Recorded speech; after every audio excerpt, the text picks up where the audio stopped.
Here it is, a young couple looking to buy a home, sitting down together searching for the perfect real estate agent to help them fulfill their dreams. They figured the time is now. After searching for what feels like hours, they take a break only to come back 15 minutes later and see a bright green Z everywhere they look. While it may not actually be that they entered the twilight zone, it can seem like that with the technology that we have today.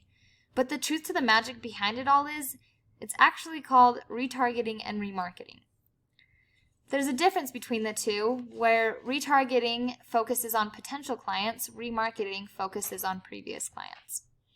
So basically what it all is when a visitor sees your website but leaves, later on as they use the internet, they start seeing your ads wherever you want them to. This works through the cookies that are collected as the user moves through their websites, and hopefully as they see your ads will get them to come back to your site and take advantage of what you're offering. So I could tell you all the marketing costs on different platforms, but to be honest, it's just not that simple. Instead, as I was looking further into the marketing research, I found a man named Nelson Cuesta, the CEO of a company called Agent Fire, where they help real estate agents market their business. He ended up writing a whole blog post on his findings, and because I found them to be very beneficial to me, I wanted to share those with you, as I feel they have very valuable information that could help you as you enter into your retargeting and remarketing phase of your business. So basically what he did is he took on a client in Colorado and made a goal to spend $2,500 on 2 months of advertising with Facebook and Google, hoping to generate the highest ROI possible. What really stood out to me was his results, as he ended up generating over $50,000 in net profits from real estate commission. Using Facebook ads, he spent $2,300, resulting in 768 leads, and Google remarketing, he spent $200, resulting in 472 clicks. So now we can ask, how did he do it? Well, in order to create the most successful ads, they started into keyword research. They used a website called SEMrush.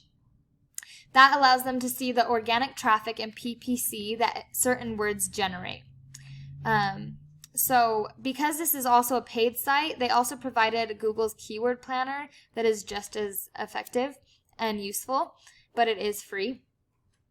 And once they found the best keywords to help them reach that ROI, they moved on to their competitor research and did this by using a site called SpyFu, which basically allows you to see what your local competitors are using to be successful. So what PPC keywords are they using that is generating that client income for them?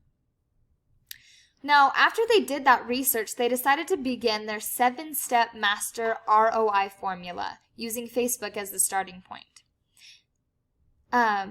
They began by choosing their niche markets, which were downsizers and first-time homebuyers. Really, they chose those niches because through their client's experience, she knew who she dealt with the most and chose to go that route.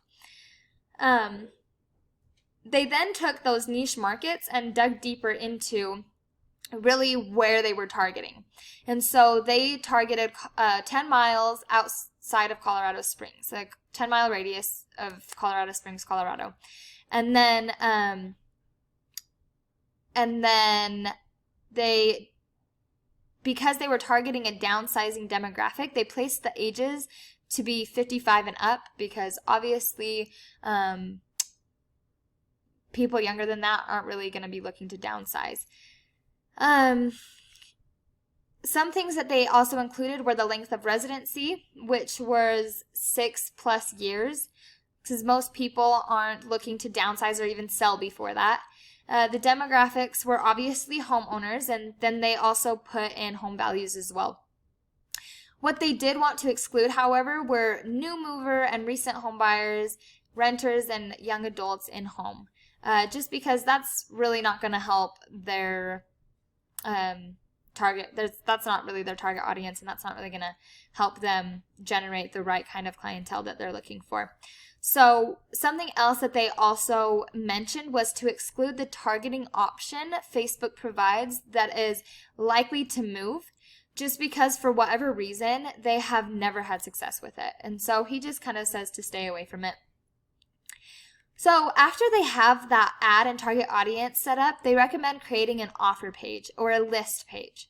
This allows customers who click on the ads to see a list of the best homes available that you can select for them to see. So for them, they offered a list of single-story homes for sale to appeal to their downsizing markets.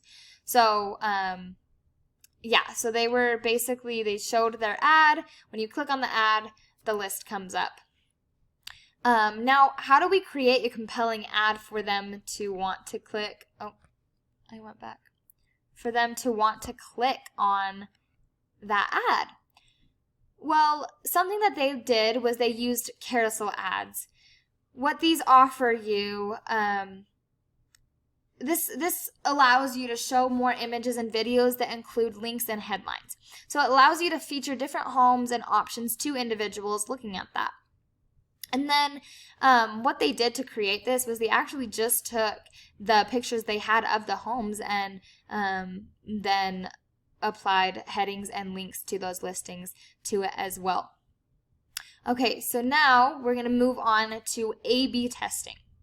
The reason this is so important is because it allows you to see the ads that are working and the ones that aren't. So to put it simply, you basically launch 2 or 3 different ad campaigns. Once you have some data to look at, you are then able to see what ones are working and ones aren't, and then you can put more money into the ones that are helping you. An easy way to do that is a tool that they recommend using called Espresso. It is $49 a month, but basically what it does is allows you to track not only the ad itself, but what headlines, text, images, etc. are working best. So say you have 2 headlines, 2 texts, and 3 images. It creates different variations and then tracks what ones are working. So basically it's creating 12 different ads and then allowing you to see what variations of those ads are working best, so you know which ones to put out and give to your audience.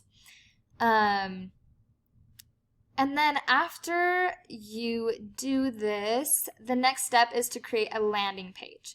So this is the page they are directed to when they click on your ad that gets their contact information in exchange for what you are offering.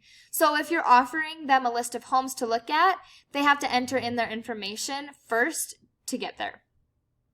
Again, this is something that's also going to need to be tested to see what layouts work best. This is the layout that they ended up coming up with. But they did say that they had more success with a personalized message on their landing page than they did without. So that's just something to think about doing. And then obviously the last 2 steps are, first, you need to immediately follow up, which I know you guys are amazing at. I've seen the way you've worked with your clients. I've seen the way that you make sure to keep in touch and are very personal with them. I think it's amazing. But then also using a drip email. And I think this can kind of be iffy, but we're not saying to make it spam-like.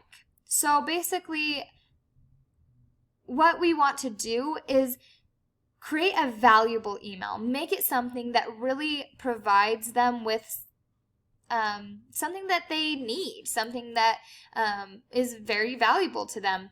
And then also make it very personal, not just something that a computer is generating and sending out, but make sure that they feel like they are being reached in an individual and personal way.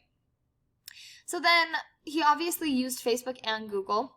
And basically Google, it's the exact same thing as Facebook, just on Google. But you do want to make sure that when you are doing it, you're making sure not to just do ads, you're doing remarketing, because the remarketing is getting those cookies to make sure to place them in the specific places that they need to be. So let's see.